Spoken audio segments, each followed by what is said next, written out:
I'm going to start with questions, and I'm going to start with Catherine Scarlett first. You've held significant positions in the federal government relating to NEPA, so you know this well, and permitting processes. In each of these roles, you've developed experience of what's working and what isn't. So, given your expertise, what has motivated you to take on this role, and how has your past experience prepared you for this? Thank you for that question, Chairman Capito. I was excited to take on this role mainly because all three branches of the federal government recently have indicated that the NEPA process is broken and needs to be reformed. As I stated in my opening statement, I have spent nearly the last decade working on the interagency process and trying to get the environmental review process more efficient and more timely. So given the directive of Congress, I wanted to return to CEQ so that I could faithfully implement those amendments to the National Environmental Policy Act. Well, I think response of all three branches being dissatisfied with where we've been and where we are, we need certainty more than anything. And I know with you at the helm, we can get some of that. Let me ask you a subsequent question. In Division C, Title III of the Fiscal Responsibility Act of 2023, Congress passed the first large-scale bipartisan changes to NEPA in almost 30 years. However, it is widely viewed that the previous administration did not faithfully implement the changes in NEPA included in Division C, Title III of that law. As members in both chambers and both political parties continue to seek reforms to support more efficient environmental reviews, will you commit to faithfully implementing, this is important, I think, to both sides of the dais here, any additional permitting and environmental review reforms passed into law consistent with the statutory language and the intent of Congress? Yes, Chairman, I do commit to faithfully implementing any new provisions passed by Congress. Thank you. Thank you. Mr. Hall, my ranking member took you to task pretty good in his opening statement, I would say. But one of the statements that he made, I just wanted to give you a chance to respond because he mentioned that your wish would be for it to make it easier for the polluters to pollute. Is that a true statement in your opinion?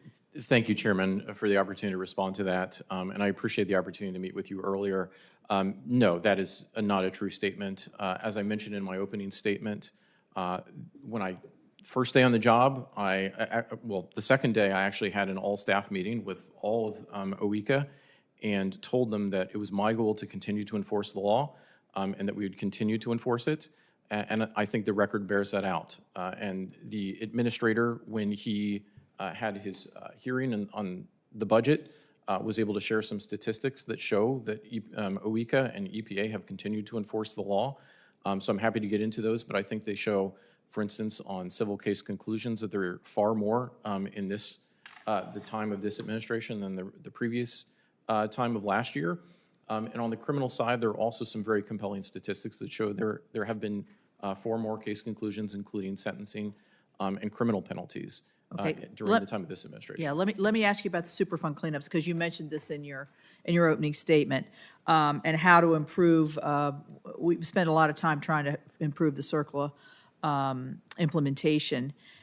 We have some Superfund sites in our. You mentioned they're on the books. I'm sure you do too. On the books for years, and never quite seem to get there. Will you have a direct role in negotiating these agreements, and how would you approach the use of these tools to accelerate our cleanups? Yes, thank you, Chairman. So Superfund enforcement is a priority of this administration, of the administrator, of the deputy administrator, on down to me when I was the acting assistant administrator, and if confirmed, would continue to be a major priority of my tenure. So I think that we would use all of the tools available. I know that this committee had a hearing not too long ago on Superfund and Superfund enforcement, where some of those tools were discussed, including various agreements like mixed funding agreements.